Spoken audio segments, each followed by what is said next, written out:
part 3 of our series on Your Pal Charlie, things start ramping up for the Manson family. Drug deals, biker gangs, race wars, the Beatles, and some murder. This episode dives into it all. And what about Manson the artist? Will he ever get the elusive record deal? I'm Mike. I'm Ian. And I'm Dave. If you came here looking for closure today, stick around. Much like when it's her time of the month, you're not getting any this week. This is Necronomipod. Miss Tate, who starred in Valley of the Dolls, was 8 months pregnant and was found in a bikini-type nightgown with a rope around her neck attached to the body of a man. 2 bodies inside, 2 bodies outside. Among the other victims were Hollywood hairstylist Jay Sebring and coffee heiress Abigail Folger. Authorities would allow no one in an unofficial capacity inside the posh $200,000 home in the hills overlooking Los Angeles. When police arrived, they found the telephones and electricity lines cut. The bodies had been dead about 12 hours. They were discovered this morning by a maid who ran screaming to neighbors. One officer summed up the murders when he said, "In all my years, I have never seen anything like this before." Alas, we will not be wrapping this episode up tonight. Who'd have thought? I thought it was going to be 5, so I don't care. 4's pretty good. How about that? Is that what you had your money on? The over-under was 4 and you went 5? Now, I don't want to hear from any Red Wings fans about my opening line. And I'm not talking about hockey, motherfuckers. you fucking heathens. What about the boots? The Red Wing boots? That's a thing, right? Yeah, I think that's People is that like work those? boots? I don't do manual labor. We're penny loafers, pal. He has copper toe boots, not the steel toe. The penny in there. But you got to tell the whole story, right? How about that pussy Tom Brady, huh? He's done. That was a great performance to go out on, huh, Mike? That pussy. The goat. To go out on. You act like he's done. He'll be back. He's not retired. The greatest of all time doesn't go out on a first-round loss to the Cowboys. Okay. He'll be back next year. I don't think he should be. He should be done. I mean, they made the playoffs. It's not a complete bust of a season. Wow. They can go 3 and whatever, 19 or whatever the NFL is. That division is garbage. Well, spoiler alert, so was ours. You know, I had a 5-game parlay over the weekend. Yeah. I hit everything except that fucking Chargers game. Really? You have got to be kidding me. Who did they play? The Jaguars came back, like 30-point deficit or whatever the fucking score was. Yeah. Goddamn. The fucking Jacksonville Jaguars are advancing in the playoffs and Tom Brady isn't. Just fucking nuke the world. Like, who gives a shit anymore? This fucking planet sucks. Fucking Jaguars. This planet sucks. Get out of here. Most irrelevant team in history. Sorry to the Khan family. It had to be said. Does anybody ever remember that they're even a team in the NFL? Like, other than not right now? Like, if you ask me the name, I don't know. I don't actively think about them, but I'm aware they exist in the world. If you ask the average person and list all 32 NFL teams, I bet the Jaguars are on the bottom like 7 on everybody's list. Everybody's. Really? I think so. Very forgettable franchise. Wouldn't the newest franchises over the past 20, 30 years, wouldn't those come in the bottom of awareness, bottom of the list? I'm not so sure. I guess it would depend. Like Carolina. Because they tend to get a lot. But Carolina came in the same time, I think, as Jacksonville. They were like relatively the same time. Yeah, that's what I mean. Like, but I mean, those would be the least. I don't know. Like the Panthers had Cam Newton for a while. They were getting headlines with that. I couldn't even tell you one player that's ever played for the Steve Berline. I think was their first quarterback. That's the last that's right. Jaguar I could name. Mark Brunell. Brunell. Yep. He was a quarterback? Mm-hmm. So, Yeah. okay. So we named 2 players in how long they've been around, 25 years. Just so I mean, like, I don't know. I just feel like in every sport, there's like that 1 or 2 franchises that you're just like, oh, I forgot they're like a team. I think that's probably right. Pittsburgh Pirates. Like, who even knew that they had a baseball team anymore? If it wasn't for the fact that it was Cleveland and Pittsburgh rivalry, I feel like the Pirates would be in that category. No one thinks of the Pirates. No. Right. Yeah, just one of those teams that kind of flies under the radar, doesn't really make a lot of noise, is not signing huge names. That's not to say that Cleveland makes a lot of noise, but, we at least have the fact that we always suck. So people talk about us like, oh, we're at Cleveland again. Baseball's all right, though. Baseball's been doing good. We were at a baseball playoff game this past year, Mike. Come on. Yeah. Well, I mean, Don't be no one's self-hating forgetting. No one's Clevelander. sleeping on the Guardians. I'm not saying that. Just saying we get remembered maybe for not so great things typically. Sometimes. Also, our river catching on fire twice. Maybe it's because local assholes like you can't ever let it go and they just keep bringing it up and associating that event. It's a delicious beer, though. It is a delicious beer. Burning River Ale. All right, well, I'm out. I wanted to mention our trivia events coming up this week. Oh, yeah. Just want to remind people, though, that it's a ticketed event because overwhelming response to that notice we put up, so we had to pass out tickets for it. So don't just show up out of the blue. It's a very small venue, and there's just not enough seats. We didn't know what to expect when we announced it with regards to feedback, and it's a smaller venue, and we got a lot of responses. So we had to make the decision to make it a free ticketed event where you could sign up and we would do a random lottery. And people have already been contacted. So if you've not been contacted directly by us, unfortunately, you do not have tickets at this one, but perhaps we'll do one again in the future. Maybe a bigger venue. See how it goes. Bigger venue for a little hangout session. Yeah.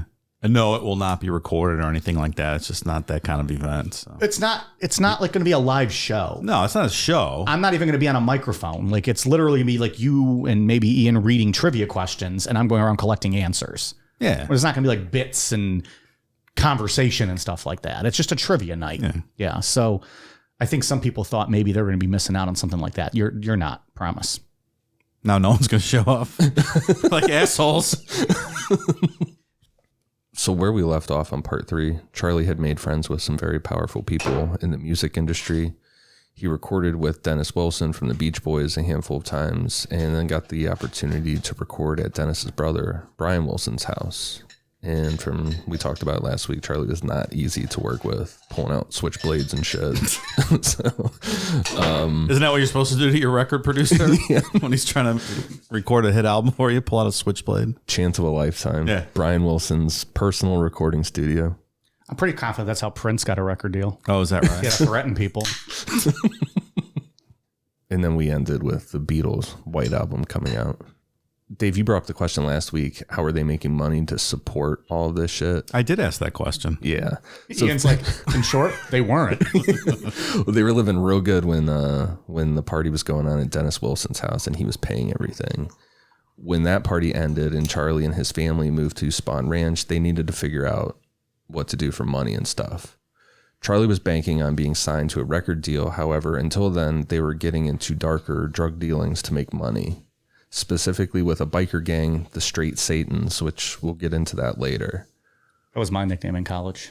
Straight They Satan. were terrified of me. They thought I was a hard ass. It's nothing to do with sex. I was just like the campus fucking hardcore badass dude. Must have been my lack of tattoos and lack of self-confidence and my flaccid penis. Intimidated everybody. And shitting on your front porch on your leg, right? That was way before college. There might have been some front porch shitting, but that was not me in college. And the Straight Satans brought in a bunch of hardcore criminals hanging out at Spawn Ranch. And George Spahn was none the wiser. He was, like we said last week, he was 80 years old, blind, and he had Squeaky taking care of him, cooking his food and stuff. And she was sexually taking care of George too, whether it was for her to stay in the house or to keep, or forced, like Charlie instructing people. There's two sides to that story, but George was happy and he really wasn't complaining. Honestly, what more could you ask for? You're 80 and blind. This girl blows you every day and cleans your house and makes your food.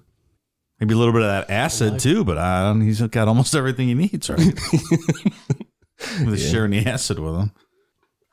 At this point, the story branches off in two different ways. One, the lead prosecutor, Vincent Bugliosi's theory, which was the helter-skelter theory, and two, the idea that the Tate LaBianca murders were copycat killings to throw off police, revenge for Charlie's music career not panning out, or a combination of two of those, or maybe all three of them.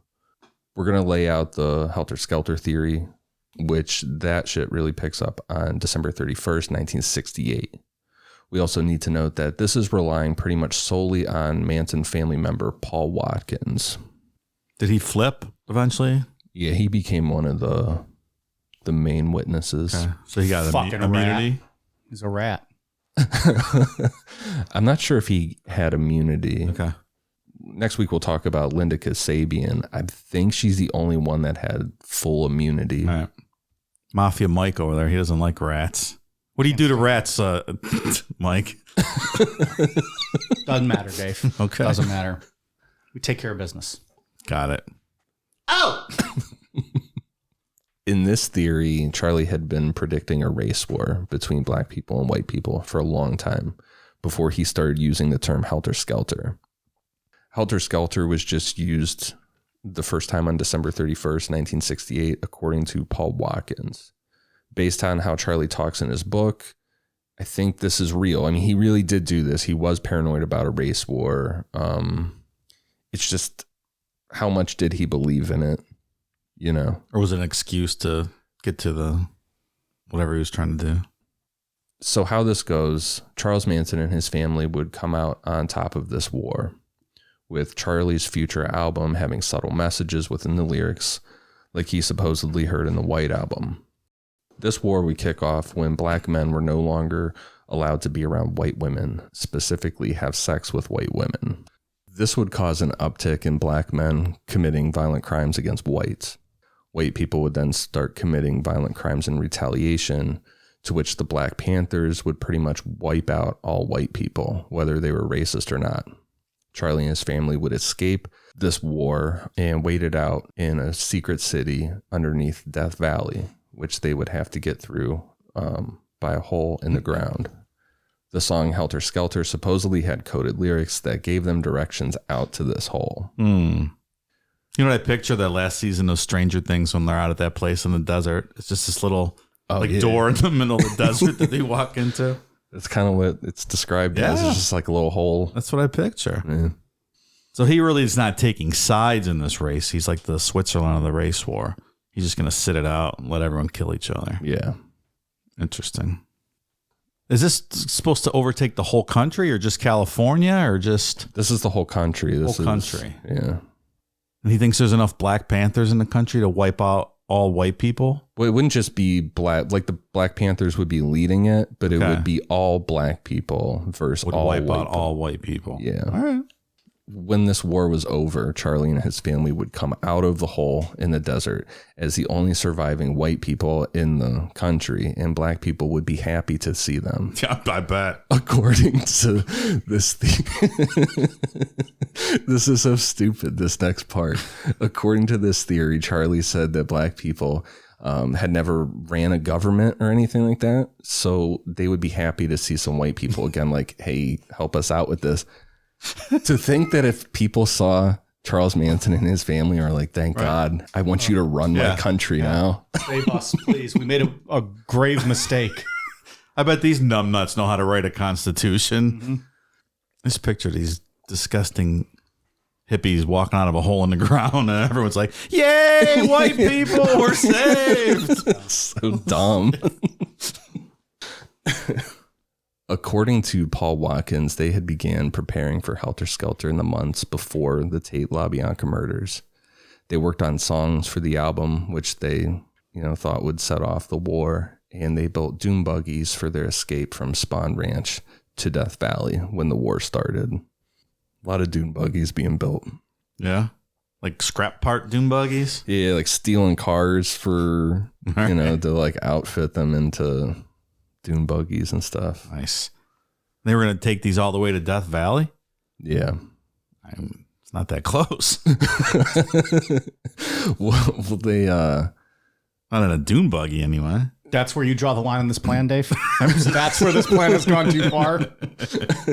Like, wait a minute. The dune buggies would never make it that far. It's got like Mad Max Road Warrior vibes. That's what they look like. Goofballs were driving out in the desert on dune buggies. They found a ranch closer to Death Valley, and that was Barker Ranch.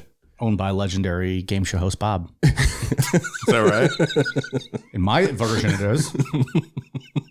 Sometimes I go rogue in my stories. You don't know. There was a ranch kind of next door to Barker Ranch that they looked at first, but Barker Ranch was really remote, and Charlie felt that fit perfectly to get ready for Helter Skelter. Makes sense. So they're bouncing back and forth between Spawn Ranch and Barker Ranch throughout most of this. Like, were they squatters? Was it an abandoned ranch? Yeah, that one they were not. Yeah, that was an abandoned ranch. Yeah. So they took most of the dune buggy stuff. They were kind of doing it half and half, but they would ride their dune buggies out to Barker Ranch. And I think in the version I read, they had promised Bob, you let us stay here. We assure you we will get our pets spayed and neutered. And he was like, that's all I need to know. You can stay whenever you want. he was real into that. Well, yeah, of course. It was a very passionate He was. subject for him. Good deal on Bob's part. Yeah. And they get the crash and all their pets are snipped. Did Squeaky have to fillet Bob Barker, though, as part of this deal, or did she just stick with No, he George? was spayed and neutered, too. So So he didn't need any of that. He got that done, too. It's a promo for the show. So let's get into the White Album and the supposed messages hidden in some of the songs. The White Album has some weird shit on it. Yeah, I think Some it was interesting songs. one of the documentaries I watched about Charles Manson, and I think it was the one that was real focused on the music aspect, said that Charles Manson and the family, they were not the only ones to find some form of meaning in the White Album, you know, like this, that there was lots of people getting high, listening to the White Album and, you know, coming up with things, you know. There's some good songs on there. Yeah. Some weird shit, but there's some good ones. The song Honey Pie, the lyric, "Oh, honey pie, my position is tragic. Come and show me the magic of your Hollywood song." Charlie said that the Beatles knew that Jesus Christ had returned to Earth and he is in Los Angeles. They wanted Charlie to create his song, being his album, that would set off Helter Skelter. Okay. Adds up. I can see where he pulled that out of there. The songs I Will, Your Blues, Don't Pass Me By, and Blue Jay Way were all interpreted as the Beatles calling for Jesus Christ. Blue Jay Way appeared on the Magical Mystery Tour, the album that preceded the White Album. Charlie and his family had come to call their journey from Haight-Ashbury in San Francisco to Spawn Ranch the Magical Mystery Tour. Ah, I see the tie-in now. That's my favorite Beatles album, Magical Mystery Tour. Yeah. That's good stuff there. Okay. I'm getting blank stares like you two have never listened to a Beatles album in your entire life. I've listened to their greatest hits. That's it. I could not tell you a single album or what would be on it. Yeah, I think I'm the same as him. Fair enough. Greatest hits is fantastic, but I've never liked the Beatles enough to kind of dive into their catalog. Yeah. In all fairness to all those Beatles versus Stones people, I've done the same thing with the Rolling Stones. I've done a greatest hits. I've never dove into any of their albums either. Yeah. Not that great. So you're Team Beatles. I am. I think I would be too. Yeah, I would say Team Beatles. I don't like the Rolling Stones at all. No. Not even a little bit. A couple good them. ones. Yeah, I like but- a few of their songs, but I think I would like the Beatles more. I was watching a clip of something the other day with, 80-year-old Mick Jagger dancing around on stage in a belly shirt. It is just the weirdest thing. It's just weird. Rock and roll in general is a weird thing. Like I have friends that don't like rock music or metal or anything. They're like, why are these old men acting like this? Like, this is not cool. And Wow. I understand. We grew up in a culture where you see it and you're like, this is good music. It's great. Yeah. But then I think about it from the outside and I'm like, I remember Lemmy used to wear pants so tight you could see his cock. You're like, this guy's 70 years old. What is cool about this? Well, I get it was that. Lemmy, so it was, though. But it's not. I don't want to see his cock. But I mean, Really? I get that from the outside. I don't know. Kiss is in their 70s wearing face paint and tights and 7-inch heels. From the outside, this is fucking weird. Why do people do this? Maybe it's time, retire, go home. Oh, yeah, there's some people that should retire. Definitely the Rolling Stones. I mean, I put them up there as probably like the weirdest. Like, and Mick Jagger's still wearing those tight ass pants too. Like, yeah, it's just Keith Richards looks like he's dead. Mm-hmm. They have the number of backing musicians they have to take on tour with them. I'm not even sure their instruments are plugged in anymore. So they're still touring regularly. I mean, I haven't really. I don't know how long ago this was. It wasn't that long ago. But yeah, just the rock genre in general is like a free pass to be as ridiculous as you want for as long as you want. Mm. You can just be an old man fucking thrusting your hips up there. In any other line of work that's like sexual assault or misconduct, at the very least, you're visiting HR. You're right, though. You see a lot of these like early 80s metal bands that are back to touring now. And yeah, it's they're in their 60s and they have like long wispy hair and leather. Skullets. Yeah, right. And leather pants. And you're like, what are you doing? And they were on absurd. They were on the verge of not being good in their prime. Right. So like now it's like, what are you doing? Yeah, like James Hetfield cut all his fucking hair off. He doesn't look ridiculous. Like maybe get a haircut. You look so silly. Yeah, change with the times a little bit. Yeah, make the effort. That's like the fucking the Rockers, or no, the Midnight Express from wrestling, the original. They haven't changed. They have not changed. They have not cut their hair. They still have the mullets like back in the 80s. Yeah, skullets now. It is so terrible. Still coked out. I saw a picture of those two, and I'm like, steroid bellies. It just absurd. Yeah, like. You guys are like 60s, 70s. Yeah. Like, is it so much to ask to go to a rock show and see the lead singer in a nice cardigan, perhaps? Playing his Les Paul? You know what? As long as the music sounds good. We saw the Eagles, Dave. They wore black suits and white shirt and tie. Right. And it was one of the best concerts I've ever been to. Agree. They were not acting like fools. They sat on stools and just played. Right. It was amazing. I agree. They weren't pretending to be in their 20s. Well, they were always cool, though, the Eagles. But then maybe that's it. You change with the times. The song Sexy Sadie, this one was just seen as proof that the Beatles were talking directly to Charlie and the Family. Remember, Susan Atkins, her nickname was Sadie. And a lot of people called her Sexy Sadie before that song came out because she was living that free love life a little harder than everyone else was. Yeah. USA, USA, USA. The next one, Rocky Raccoon. That's a good tune. I like that song. To the Family, raccoon really meant the racist term coon. The lyrics also mention the Bible, so this is all just proof positive to them. Whatever. Okay. I don't even feel like I need to read the whole lyric for this. It's just the term Rocky Raccoon being almost repeatedly. Here. Happiness is a warm gun. Charlie took this as the Beatles were telling black people to get guns and fight white people. The lyric was, when I hold you in my arms and I feel my finger on your trigger, I know no one can do me no harm because happiness is a warm gun. Bang, bang, shoot, shoot. Mm. What the fuck would he have thought of Paul Stanley's love gun? I don't even want to know. Charlie's not thinking metaphorically, I don't think, Mike, so he might not have gotten that. I just want to know what he would have made of it. Yeah, Blackbird, the lyrics, Blackbird singing in the dead of night, take these broken wings and learn to fly. All your life, you were only waiting for this moment to arise. They took this to mean the black man is going to arise and overthrow the white man.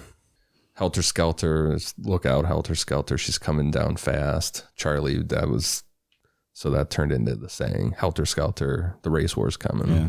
Helter Skelter is a really good song. I like that. Until this happened, Well, put a little damper on it, right? Yeah. The song Piggies, the lyrics, what they need is a damn good whacking.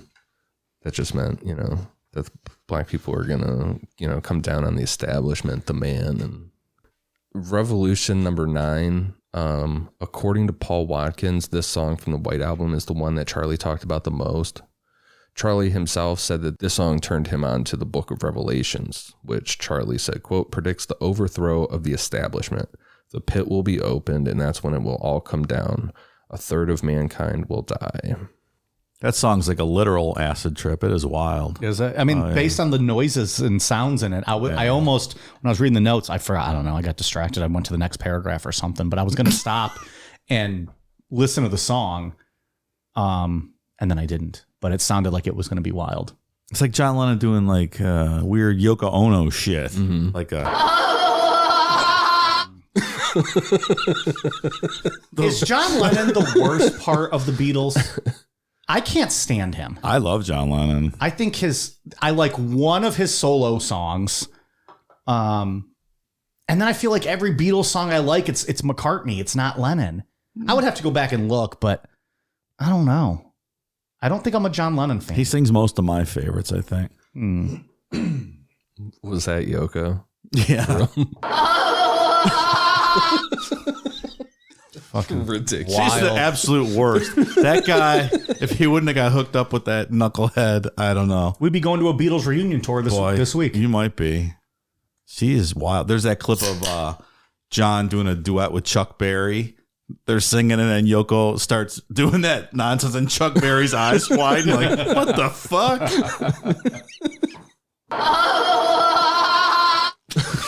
Instant Karma is my favorite John Lennon song. It's a great song. I love that one. Other than that, I don't love him. His solo stuff. I'd have to go back and look at the Beatles to see whose was whose, but I feel like it's usually McCartney. Wings. Come on, who doesn't love Wings, right? Wings was good. Also chicken wings. Not bad. Those are not bad. You had some Nashville wings recently. I've been thinking about that since you told me. Yeah, I took down I was going to bring it back 20 to wings being the fat other fucks. day. Yeah. All right, sorry. That was good music conversation. People are probably like, they always bring it back to fucking food. So in the song Revolution 9, Charlie focused a lot on the machine gun fire, the oinking pigs, and the word rise. In his Rolling Stone interview, Charlie said the pig sounds followed by the machine gun fire, quote, predict the violent overthrow of the white man. When asked whether the Beatles intended that to be the message, Charlie replied, quote, I don't know whether they did or not, but it's there. It's an association in the subconscious. This music is bringing on the revolution, the unorganized overthrow of the establishment. The Beatles know in the sense that the subconscious knows. Okay, terrific. Right before shit started to hit the fan, we need to bring up Tex Watson in the belladonna plant, aka deadly nightshade. So the leaves and berries of the belladonna plant can cause hallucinations, and if in really high doses, you can suffer severe memory loss, coma, or you could potentially die. You can use the root to make tea, which you just drink a really, really small amount, and that results in an extremely realistic hallucination. Can you get some of that and we'll dose Mike next week? That'd be pretty funny. I'll try it. This story is confirmed by others, but Charlie's version, he wrote, quote, one day, Indian Joe, a biker who often hung around the ranch, was hiking around the canyons a mile or two from the ranch houses when he stumbled upon some belladonna plants. He brought them down to the kitchen and explained to Brenda how to trim the plants, boil the roots, and make belladonna tea. The plants were potent and poisonous, and it wasn't advisable to cook them indoors because of the fumes. But Brenda trimmed the roots to about medium-sized onions and began boiling them in the kitchen anyway. Tex walked in and wanted to know what was in the pot. He was told, quote, this is what belladonna is made from.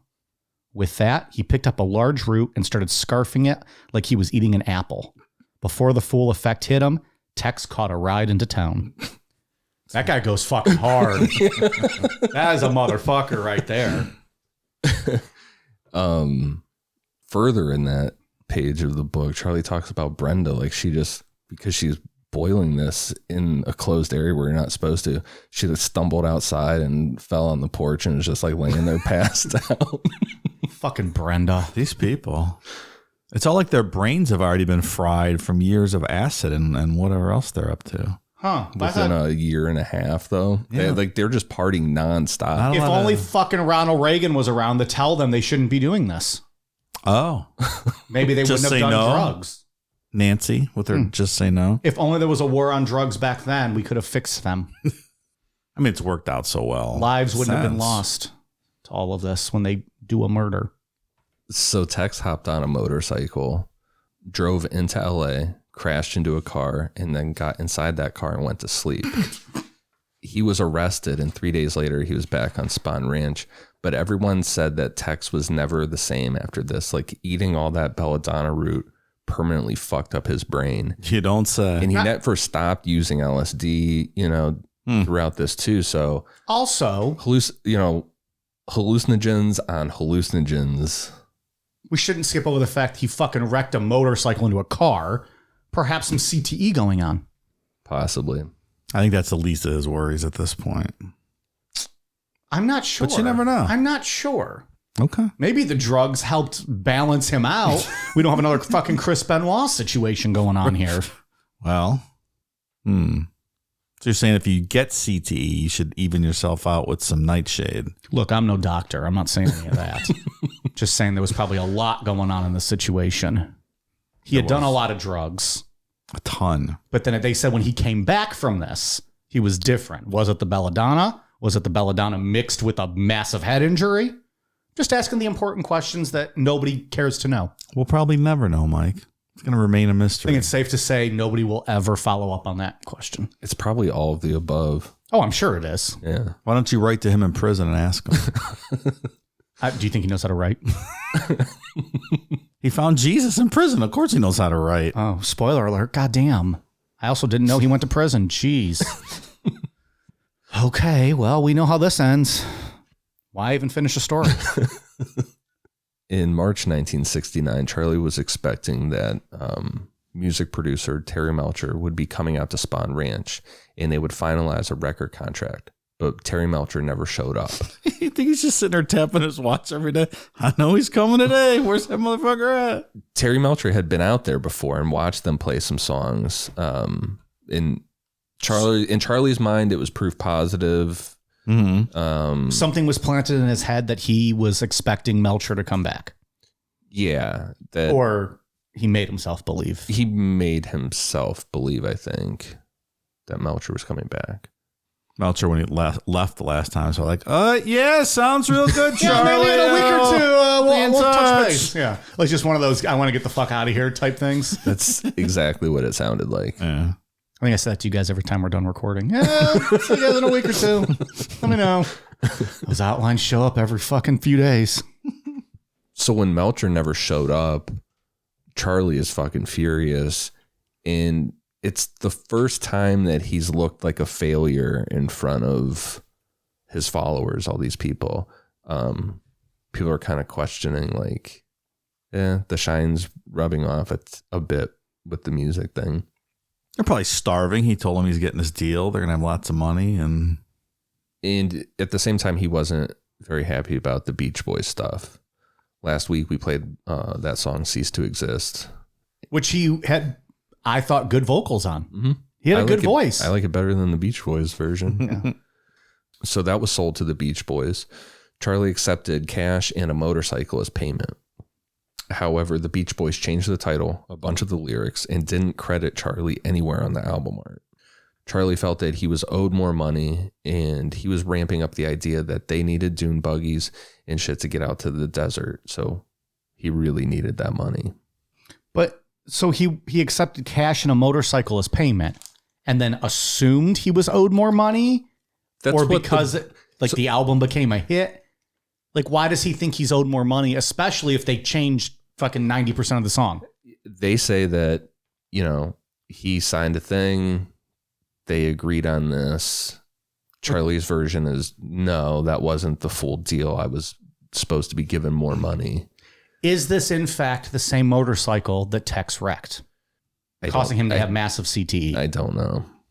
So the Beach Boys maintain, no, we gave him what he asked for. And he came back with, I was promised more. I believe Charlie wanted the recordings from Brian Wilson's studio. His recordings that he did. His master tapes, if you will. Yeah. They still exist. But they own them. Right. And I read that one of the lawyers in charge of that shit said, yeah, the Charles Manson, that those recordings still exist, but there is no way in hell that they will ever be released. Wow. That's crazy, huh? Why not? I don't know. Like, especially nowadays, like if they can just make all the money off of it, because it's going to fucking make a ton. At the time, it was all like once everything came out and people were arrested, those records, got locked away. It was like we need to like distance ourselves completely from this I mean, I situation. get that. But I don't know. The lawyer said it'll never be released. Yeah, enough time has passed, right? I mean, everybody knows they were involved in the story now. Yeah. Release those tapes. Release those tapes. Unless it's like a whole, you don't want to celebrate this guy type thing. Like, he doesn't deserve to be praised in a positive way for some art he did after what he went on to do. I don't know. Give it some perspective. Would you release Jeffrey Dahmer albums or someone even I'm not sure. closer I in don't history? know. I don't know. Yeah, it's weird. But I mean, they'd make a ton of money and it wouldn't go to him. It would go to whatever record company or producer now owns those tapes. Nobody wants the producer credit on that fucking pile of shit. We'll do it. Cool Down Media Records presents the Lost Charlie tapes. Oh my God. Can you imagine? Never heard him before. We have commentary after every track. Hey, can we buy those? Declan, get my checkbook. Let's look into buying that. Let's get us an attorney to talk to. Let's write an offer. So we're offering you $15 for those tapes. A handsome $20. Imagine that press release we can put out. Cool Down Media announced today they had acquired the masters of the original Brian Wilson recording session featuring good old Charlie Manson. Can you imagine? It's got to be some kind of a record. Literally, it'll be on a record. It'll be on a record. Vinyl. No, we'll sign them. We'll sign them. There you go. So that two people in the world can listen. So in need of money, Charlie went out looking for Dennis, but he found Dennis's agent. Charlie pretty much just burst into this guy's office demanding the money. And Dennis's agent told Charlie the payment would be coming, just have patience. And Charlie said that he wasn't waiting anymore. He said every time he talked to anybody with this, regarding any of the music stuff, it was always, we'll talk next week. It'll be a couple days. Charlie said, quote, "You know what, man, you owe me the money. It's a long overdue bill. Just pay up or I'm going to have to do something that might make you regret it. Like one of these nights you might go home and see nothing but charred embers where your house was." Sounds like a stupid thing to say to an attorney. Yeah, this guy pretty much told him to get fucked, like get out of my office. So Charlie went looking for Terry Melcher. Charlie had been to Terry Melcher's house on at least one occasion for a party. We talked about that last week. So Charlie went to 10050 Cielo Drive. As Charlie walked up to the main house, he was met by Shiro Katami, an Iranian photographer who had become friends with Roman Polanski and Sharon Tate during the making of a documentary film called Mia and Roman. He was there to photograph Sharon Tate before she left for Rome the next day. Seeing Charlie, Hatami went out onto the front porch to ask him what he wanted.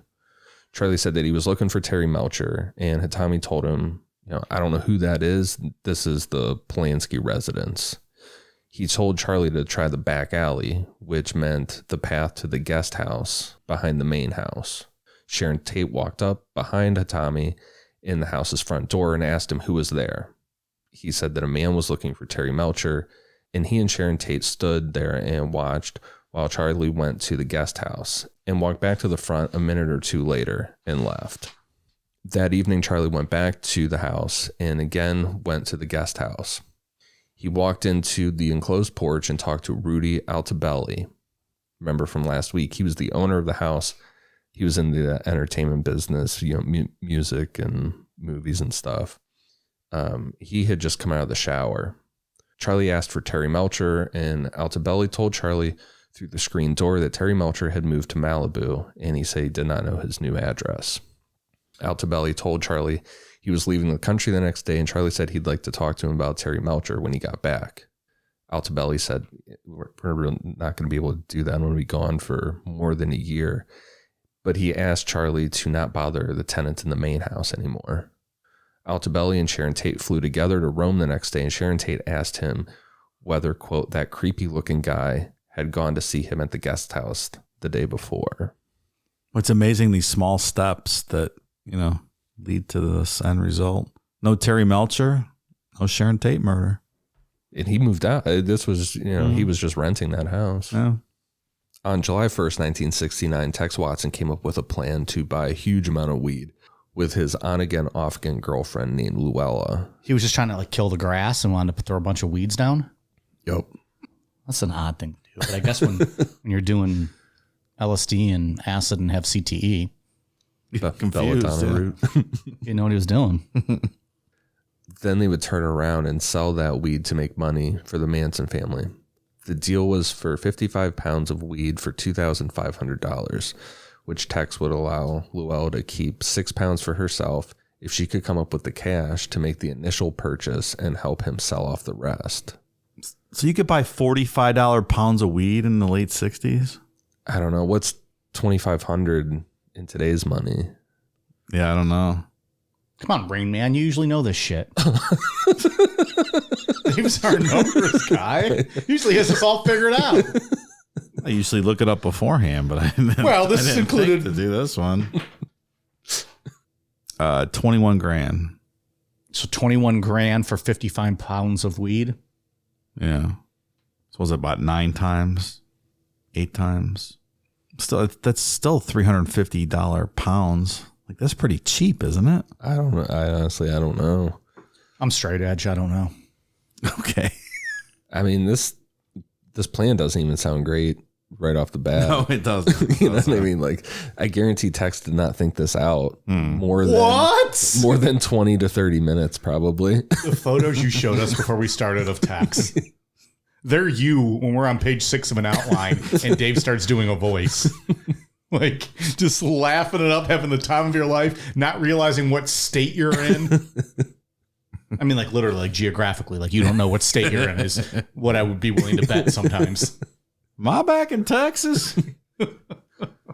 So Luella didn't have the cash, but she knew someone who did and who would likely want to take the rest of the weed so that they could each take their cuts, which was 6 pounds each for free, and supply the rest to the person she knew would have the money. And his name was Bernard Lotzapapa Crow. He was a very large, intimidating drug dealer. Think the guy who ran the brothel in Devil's Rejects. Yeah, that dude. You know what else that guy? He was the trucker in the Rob Zombie Halloween remake that Michael beat to death in the stall. Remember that guy? That's the same guy. Mm-hmm. I try to forget the remakes, the Michael or the Rob Zombie ones. He's like in his trucker jumpsuit and he's just in the stall and he's knocking on doors. I'm trying to rub one out in here, fellas. Stuff, whatever he says to him. That's more of an accurate description of I remember that. Lotzapapa. Yeah. He had like the afro with the part. Okay. Stuff. Yeah. It looked a lot like that, dude. Yeah. Lotzapapa. That's a cool nickname. Once Luella introduced Crow to Tex, Bernard Crow decided that he would be driving the two where they needed to go for the deal because Crow could tell that Tex was a fucking idiot. Like, I'm not trusting this person. And Crow kept Luella in his black Cadillac with his 2 bodyguards as collateral until Tex returned with the weed. The group drove to a location, and as Tex exited the vehicle and received the cash, he left to meet his dealer, and he never came back. Tex did not have a dealer.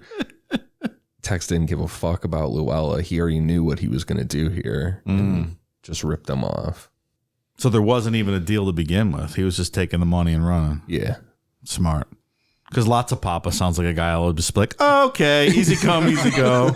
Exactly. That Tex rascal stole my money. Bernard Crow knew that Tex was staying at Spawn Ranch, and before Tex even got back to Spawn, Crow was on the phone calling. Manson family member Thomas Whaleman, who went as TJ, answered the phone.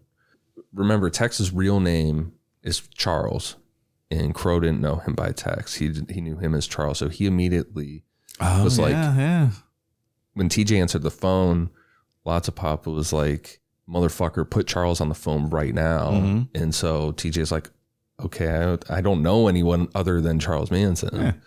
So he handed the phone. So he handed the phone over to Charles Manson, and Crow was like, you better get back here with your money or I'm going to fucking kill your girlfriend. And Charles Manson was like, hey man, I don't even know what chill out, man. I don't know what you're talking about. But I'll come over and sort it out with you. Like, there's no need to kill anybody's girlfriends or anything like that. Just a swell thing to do. I wouldn't have done that. I'd been like, what the fuck are you talking about, asshole? That's big balls. Like, all right, Lotzapapa, I'm on my way over, motherfucker. But the way he even did it, like, you don't have to kill anybody. I'll come over. We'll figure this out. We got it. We'll work through it together. They certainly got through it somehow. I'd be like, no, there's no Charlie here. Charlie? I think he moved. The other threat that Lots of Papa was making is like he knew that they were at Spawn Ranch.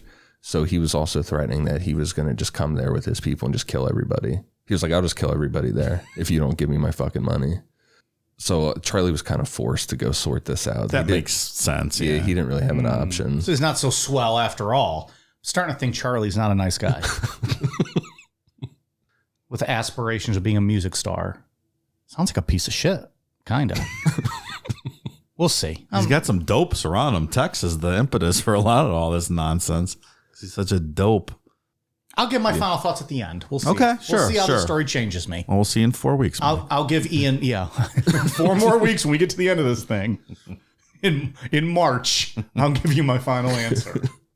TJ drove Charlie to Crow's, and once inside, it was Bernard Crow, his 2 bodyguards, Luella tied up on a couch, TJ, and Charlie with a .22 buntline revolver in the back of the waist of his jeans. After a whole bunch of arguing and threats and things getting really heated, Charlie pulled out the .22 and fired, but it just clicked. Bernard Crow grabbed Charlie by his throat and held him up against the wall, like Charlie's feet just dangling, because this guy's more than a foot taller than Charles Manson. I bet it's not a good feeling when you hear the click. No. And you don't hear the gunshot. You're like, I'm 5'2" or whatever he is. And Charlie said that that Bernard Crow just held him there and started choking him. It was like, I'm going to strangle you with my bare hands. And Charlie had the gun pressed up against his stomach and just kept pulling the trigger over and over again. Finally, the gun went off, shooting Crow in the stomach, to which Bernard Crow fell down and passed out. At that point, the 2 bodyguards backed off and Charlie escaped with TJ and Luella. I find it extremely odd that Crow nor his bodyguards had any guns. Like, what? They were showing up and now Charlie pulls a gun and the bodyguard's like, oh, hey, man, we didn't expect this. Like, we thought we were going to beat you with our bare hands. Yeah, it doesn't We have no add up, guns available. It's very weird. Like, as he's pulling the trigger and Crow is choking him, wouldn't the bodyguards be like aimed and pointed at his head? or pull it out of his hand at least. Or do something. Yeah. But then they shoot him and they back off. Oh, we didn't expect this. Who brings guns to a drug deal? They brought Bernard Crow into trial to testify to this story, which is interesting because the media, like the news, interviews him and stuff. And it's like, oh, we're forgetting the part there. He had a woman tied up and was fully going to kill her. Right. Right. He's not an innocent person here. Yeah. But then the news back then were, they interviewed him like, oh, he's a witness in the Charles Manson. How did you feel when Charles Manson was threatening you, Lots of Papa? Yeah, it was weird to see them talking to him like that. Like, that's an interesting, he was going to murder that woman. The next day on the news, there was a story about the body of a Black Panther member being dumped at the hospital. Charlie fully thought that he had killed Bernard Crow. And now with this news, he was like, fuck, I just killed a Black Panther. They know we're out here at Spawn Ranch because Lots of Papa was threatening to kill everybody out there. Now the Black Panthers are coming there to fuck us up. The crazy thing about Bernard Crow is, Charlie thought that he killed Bernard Crow all the way up until the trial. He thought that this was all accurate all the way up until Bernard Crow came in to testify. Imagine that shock. So this made his paranoia go through the roof. He made sure that all the members of the family knew how to shoot guns. Everyone had knives on them at all times. He started doing these things that he called creepy crawls, where they would break into someone's house and just move around items, not really don't steal anything, but just kind of break in and fuck around with stuff. He pitched it as, creepy crawls, so it's got this fun term to it. He's been accused of that it was just to train them trial run to be able to break in places. Makes sense. We should do a creepy crawl at Mike's house. You can come in and move stuff around. It's all right. I'll see you on the cameras I have in my front and backyard, but I'll kayfabe That's it. the challenge, to creepy crawl and evade your cameras. Okay. Do some Ocean's 11 type shit. That's right. I'm going to cut the cord to your camera. How about that? No, I want I'm you to going to unring your bell. I want you to go. Boom. I want you to go further. Like, I want you to edit it so that it's just like that cut of like just a clean backyard. Put the loop in so you can't like the even loop see that they did on like the what they do in the vault, right? In Ocean's 11. Yeah. Do that. Don't do that amateur fucking Okay. cut a cord. If you're gonna work a worker, work a worker. At this point, too, they were out at Barker Ranch. So really out in the middle of the desert, completely isolated. And Charlie was getting really mean. Everybody said that as soon as this happened, everything stopped being, free love. Everything is, peaceful. The helter-skelter shit was getting pretty fucking weird, like that race war stuff, but nothing was like abusive or violent or anything. And he became very abusive towards women, very violent. There's some, there was some talk of rape, things like that. He went like full cult leader as soon as quick. Yeah, as soon as they got out to the desert, it was all that negative cult leader stuff. Jim Jones, sexual assault, violence, all that stuff. And it kind of happens overnight with them. Like it just goes 0 to 100 as soon as the Lots of Papa thing happened. How do you explain that? It's because he thinks it's imminent now that this race war, they're going to come out and look for him. So he's just, manic, ramping up. Maybe. He fully 100% believed that the Black Panthers were coming to just kill all of them. That he fucked up by doing that. Yeah, I'd be scared too. A couple weeks after the Lots of Papa incident, the Manson family found themselves in trouble with that biker gang we talked about at the beginning, the Straight Satans. The family had become friends with a guy named Gary Hinman. Gary Hinman had been working on a PhD in sociology at UCLA. He was a big political activist, a piano teacher, and on the side, he was running a mescaline lab out of his basement.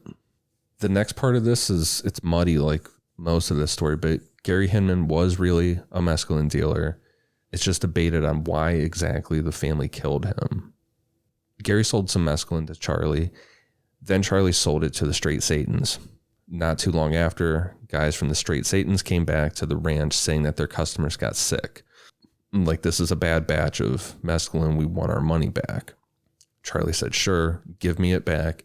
I'll take the mescaline back to Gary, see what's wrong with it, and get another batch.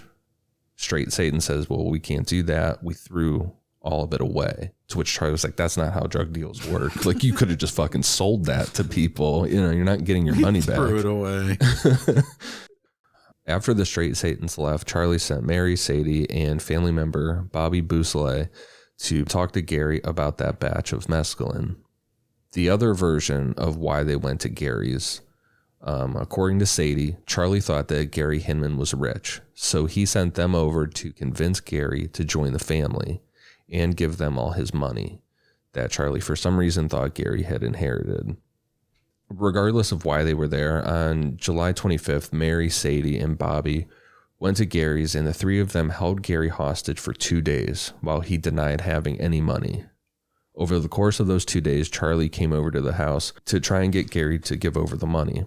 At one point, Charlie cut Gary across his ear and face with a sword, but Gary still said he didn't have any money and he was telling the truth. Charles Manson's version about the sword is absolutely ridiculous. He says that he was given a Japanese sword somewhere down the line. I think someone from the Straight Satans gave him a Japanese sword. So he knew that Gary was into Japanese swords, so he brought that with him. Oh. To maybe try and, give it to Gary as a gift. In struggles and things. Yeah, he ended up getting cut in the face with it. Oh, interesting. I'm pretty sure he just took a knife over there and cut him in the face. That's what Bobby Bousselet said. And Sadie and everybody else. Charlie's like Beatrice, and he flew to Okinawa and got a Hattori Hanzo sword specifically made for him. That's what he used to cut him. At that point, Bobby Bousselet said that he was ordered by Charlie to kill Gary. Bobby stabbed Gary to death, then used Gary's blood to write "Political Piggy" on the wall and to draw a panther paw to make it look like this was done by the Black Panthers. Clever. A misdirection. setting up Swerve. setting up Helter Skelter, inching it a little closer. Right. After the Gary Hinman murder, Charlie took a truck from Spahn Ranch and headed to Northern California because he wanted to get away from everything. And that's true. He really did that because he picked up a new member during this trip named Stephanie Schramm. Charlie was at a gas station and saw Stephanie go into a bathroom, and he hung around until she came out and started a conversation with her and started hitting on her. And he was like, "Who are you here with?" And Stephanie told him that she was with her boyfriend, which her boyfriend was sitting at the other gas pump in his car. And Charlie was like, "Well, why don't you ditch your boyfriend? Like, he's a fucking loser. Come with me." And Stephanie just hopped in the truck with Charlie. Fucking some move like Matthew McConaughey in Dazed and Confused. Yeah, pretty The much. chicks at the burger joint. Plus, It did not work for him, but no. okay. She's joining the family just in time for all the good parts, right? she skipped the appetizers, went right That's to the main right. course. So Stephanie hopped in the truck with Charlie, and he writes about it like they just had this kind of road trip adventure for a couple days. They were, having sex out in the desert, like under the stars and stuff, dropping acid on their way back to Spahn Ranch. Sounds great. On August 6th, 1969, Bobby Bousselet was arrested while driving one of Gary Hinnan's cars. He killed him, but he's driving around in one of his cars. Smart. Yeah. And the knife he used to kill Gary with was hidden in the tire well. Smart. Master criminals, all these guys. According to Charlie, he got back on August 7th, 1969 with Stephanie Schramm, which is true.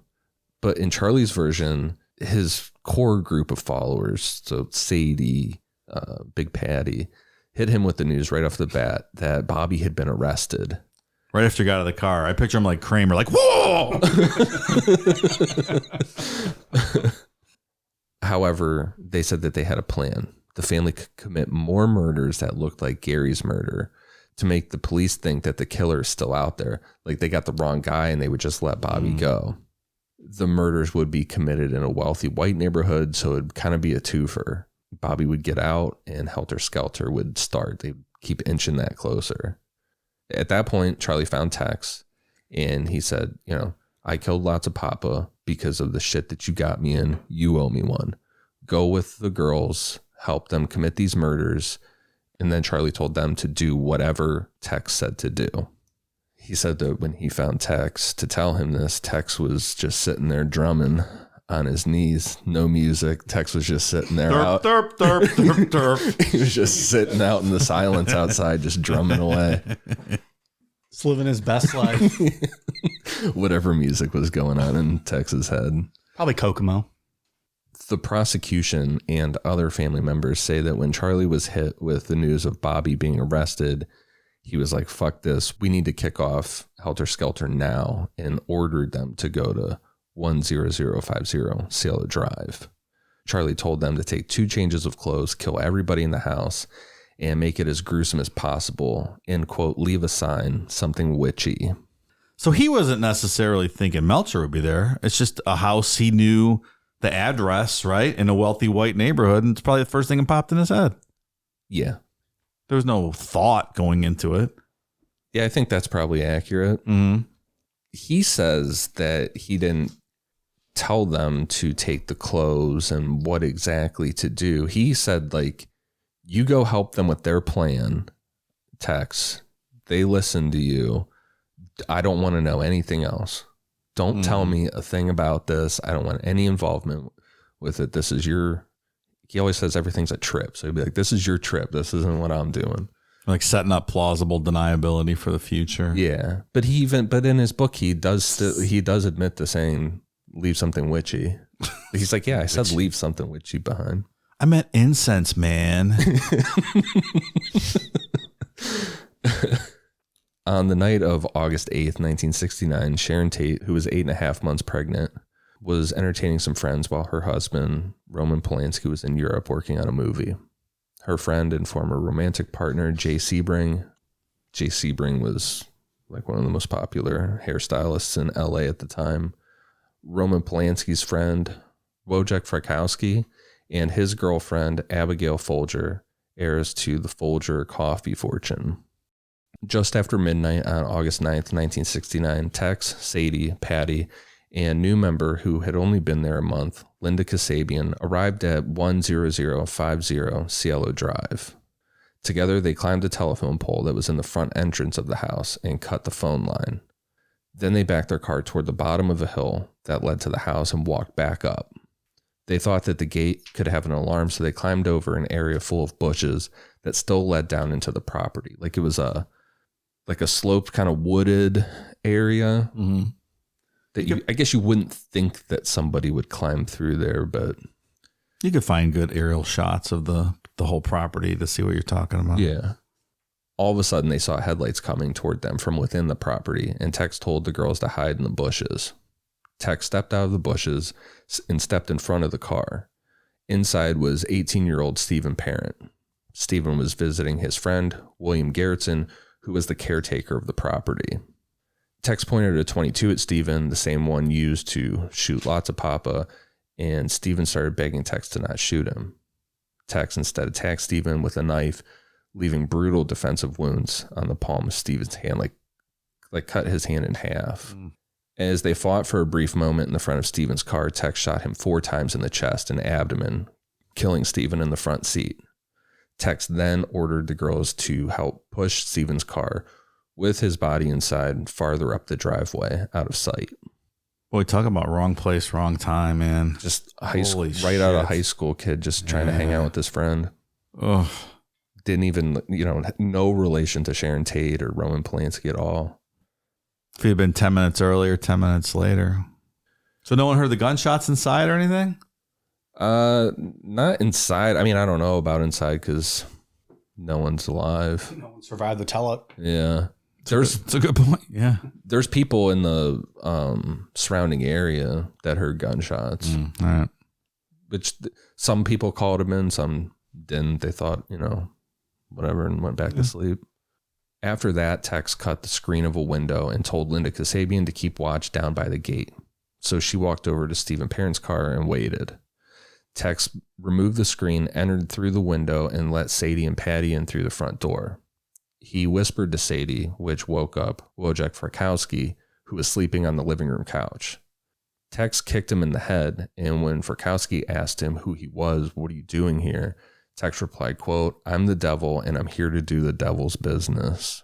Wasn't that a similar line in Devil's Rejects used like that? Bill Moseley. I was just thinking that. Yeah. Is it the same line or is it pretty close? Yeah. Tex then told Sadie and Patty to find everyone else in the house, to which they did and forced everyone into the living room. Tex started to tie Sharon Tate and Jay Seasprings' necks together with a rope that he had brought, then threw it over one of the living room ceiling beams. Jay Sebring yelled at Tex like, "Don't throw her around like that. She's 8.5 months pregnant." And in response, Tex shot him in the abdomen. Abigail Folger was taken back up to her room to get her purse, which she was begging, I'll give you whatever money I have. And she gave them $70. That's all she had on her. Tex then stabbed Jay Sebring 7 times, killing him. He was stabbed 4 times in the front and 3 in the back, and one wound that was considered fatal, penetrating into his left lung. 1 superficially in the left shoulder, and 1 slicing wound on his hand, which was a defensive wound. Wojciech Frykowski's hands had been tied with a towel, but he untied himself and started fighting with Sadie, who stabbed at his legs with a knife. He fought his way out of the front door and onto the porch, but Tex caught up with him, struck him over the head with the gun multiple times, stabbed him 51 times, and shot him twice. That is a lot of stab wounds. You can see the autopsy photos, and it's a lot of stab wounds. Yeah. A lot. Can't wait to get home and Google those. There's a lot of crime scene photos and stuff. They're not great. Yeah, they're gruesome. Yeah, they're pretty gruesome. Linda Kasabian said that she heard, quote, horrifying sounds.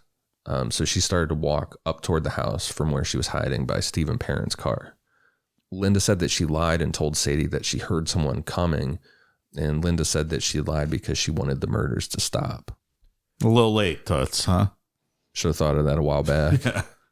Inside the house, Abigail Folger got away from Patty and ran out of a bedroom door that led outside to the pool. Patty chased her and caught Abigail on the front lawn, where she stabbed her and tackled her to the ground. Tex saw Patty fighting with Abigail and ran over to help Patty kill her. Together, they stabbed Abigail Folger 28 times, 4 to her face, 5 to her neck, 4 to her chest, and another 15 wounds throughout her body, like her arms and legs.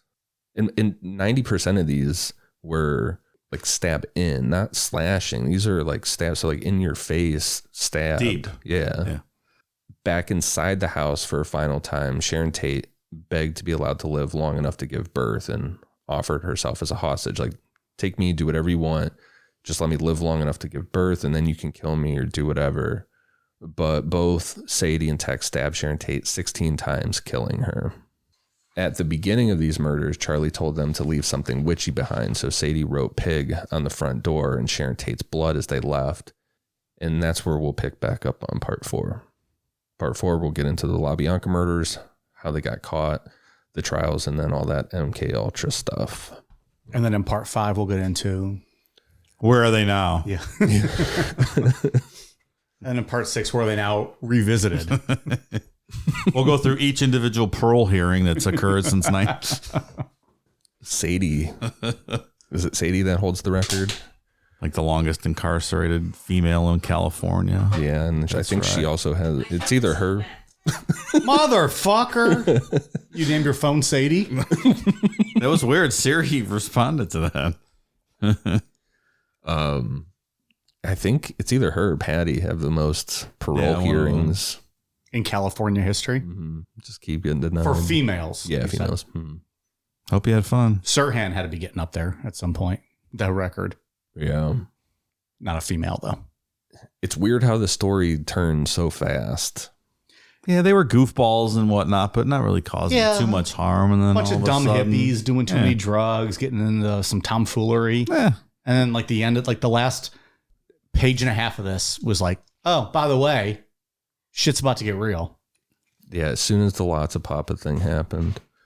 But even that one you can maybe justify a little bit. Like maybe they were going to save a girl and, you know, then shit popped off. Okay. And then they go to this house. And then it gets evil. Yeah. Real quick. The motive is debated, you know. Like you said earlier, this is the first house he thought of. There's, you know, people that think that he was looking for Terry Melcher.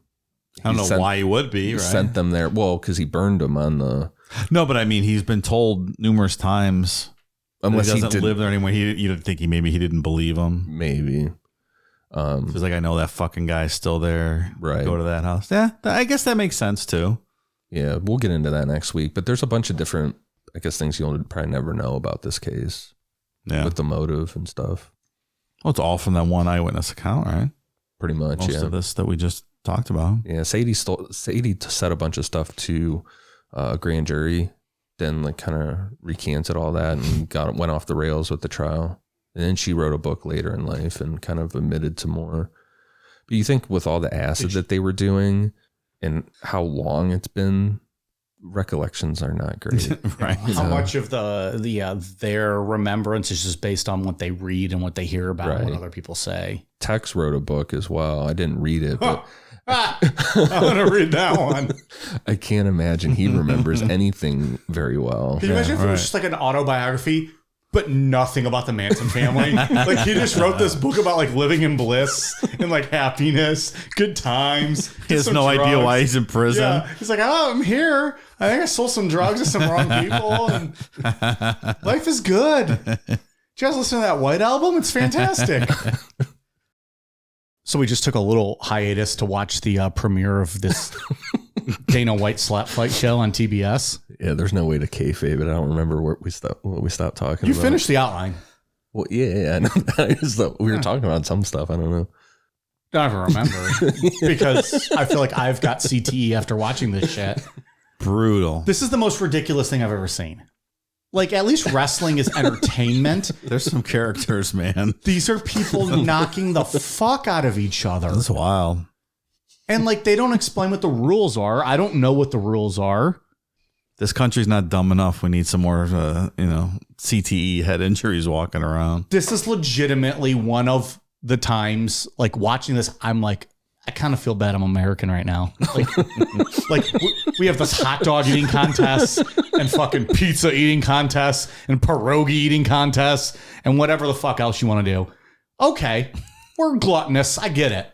Now we're legitimately giving each other concussions and celebrating it like round by round. They said those motherfuckers went 27 rounds slapping each other. Is that sanctioned by any gaming board? Yeah, that referee. I'm sure it's in Las Vegas, right? The referee that was just refereeing was Jason Herzog. He's a UFC rep. He's a But with the Nevada Commission, like he referees UFC fights and stuff. But does that mean this slap sport fighting itself. is sanctioned, or does that just I mean they believe can so. hire anybody to come do like a gimmick? I believe it's sanctioned. It's got to be Nevada, right? We'll have to look Yeah, further well, into this. Wow. Dana was saying they were out in Vegas. Yeah, of course. It has to be. What else? That is insane. That is the stupidest thing I've ever seen. Whew. Like, again, I know wrestling's ridiculous, but at least it's entertainment. This is meant to be real life. And it is. Like, I don't know how you fake that. No, What the that was real. fuck? So when were you doing cool down media slap fights? Because I want to see people get knocked the fuck out. All right, that was quite a story today. It's interesting. I didn't know a lot of this back stuff, so happy to be learning some of it. Clearly I didn't. So Yeah. learning a lot today. Last 3 weeks. Yeah, it's a really muddy story. It's all over the place. Everybody, like we were talking about, like Tex has a book, Sadie has a book. Everybody has a book. Everybody has a version. Right. So Of course they do. I think this is the one that, at least to me, is very coherent. It makes the most sense. You and I've been doing this week? Tell us. Been watching a lot of Charlie Chaplin. Really? Yeah. I found some it's on HBO Max. They got a bunch of movies. Okay. I hadn't seen them since I was a kid. My dad was a big fan. All right. That's fun. So I've been doing some of that. Modern Times, I think, is my favorite. Okay. Anybody out there looking for some Charlie Chaplin? Some silent film era. Mike's doing an intellectual. Look at you. Some quiet black and white. I've never seen one before. I was It's watching one last night. I started at 11 o'clock. I don't know why. And I was up for till 12:30, legitimately laughing out loud at some parts. Really? Legitimately. But I don't know. I like that kind of comedy, that humor, and, you know, Yeah, some of that stuff's that's real good funny. stuff. Legitimately and I was like, I didn't I was like, oh, I'll put it on for a half hour, then I'll fall asleep or turn it off. Nope, couldn't do it. Good stuff. Cultural differences going on last night. You watching Charlie Chaplin. I was watching Vince McMahon. Do what? It was a continuation of the Val Venus. Oh, okay. Choppy. Well, Terry Rollins is pregnant now. Oh, ooh, Yeah, so- getting into the good stuff. Yeah. Well, in all fairness, I was just over here watching slap fights, so clearly I am no better than anybody else. Well, Mike and I went to Hamilton this weekend. We did a culture. That was your very term, culture. in all fairness. We did a culture. I fucking loved it. It was so good. I wanted to see it for so long. Finally, I got to go. Ian's not big on the musicals and will not join us for these outings. Yeah. I Well, love it. in all fairness, though, if Val Venus had just impregnated Terry Runnels, would you leave the house? Not sure I would. So I went we to all, the Office one with you guys. that was good. That's true. You Yeah. did. Look at us being cultured individuals. That was fun. All right, so we all got a bunch going on. But anyways, if anyone wants some Charlie Chaplin, I didn't know there was on HBO Max. They had a bunch of I didn't movies up either. there I now. want to watch some of that. Yeah. Modern Times is my favorite. All right. Anyways. Dave, what do we got from Patreon? Thank you to new patrons Jackie Hewitt, Ben Ware, Pamela Ancana, Jackie, Chris O'Boyle, Cooper Huckabee, Brianne Spangler, Alexis, Amanda Gwindon, Tom Justison, Deanna Murdoch, Oscar 194, Kelsey Desarn, Nathan Kennington, Amy and Indy, Wayo, Bryce Lonkar, Frank Ryan, Sharon Brooks, Carolyn Beagle, Ellie Stinky Feets. No thanks. It's probably your husband. Take a shower, Ellie. Corey Shepard, Alex, Kanan Domini, Cadillac, Skylar Duffy, Andy Lovo, Hannah Stoddard, Brian is Cool, Laurel, Jennifer Daly, Do More Weeds Than Ian. So you think. Yeah. Challenge accepted, motherfuckers. Crystal T, Amanda Thomas. We live in a Tom Brady Madden simulation, and when he retires, we're all going to die. Do you agree with this, Mike? It's the smartest thing I've heard all night.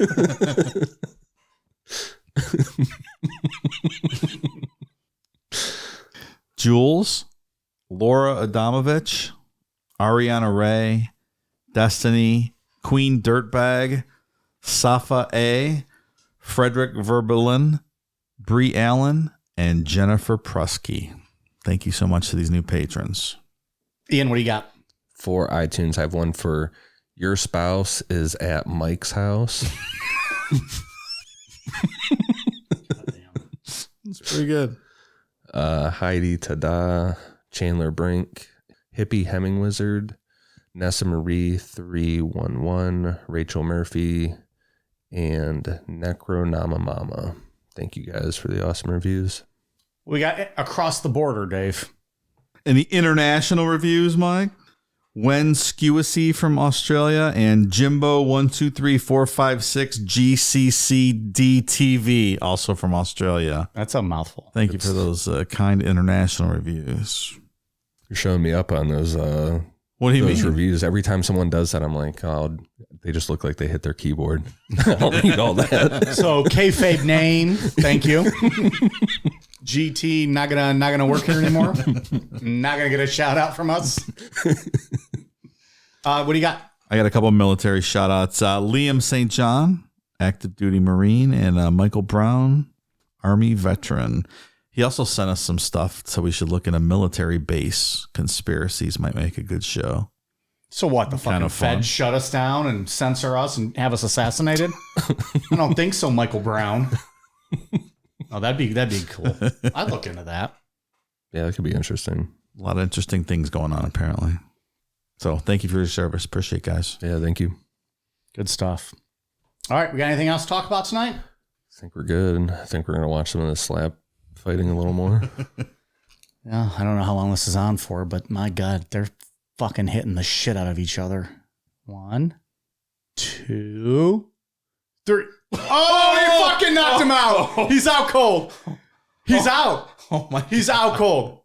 No. He's trying to do the Undertaker sit up. He can't do it. Somebody stop the damn match. This is ridiculous. This is insane. Call the match. He's not going to make the clock. That's it. That's game. Calling it off. No, He's like, buddy. What? Buddy. Jesus. Dana White's like, money, money, money, money. Money. All right. We are on Twitter, Facebook, Instagram, YouTube at Necronomapod. Patreon.com/search Necronomapod. We're on Amazon, search Necronomapod, and we are on Spring for merch that includes what? Posters, mugs, socks, Wine tumblers. all that fun stuff. There's no socks, but No, we did. The other Okay, stuff. never mind the sock. Oops. So, anyways, check us out. Thanks. All right, you guys ready for a cool down beer? cheers.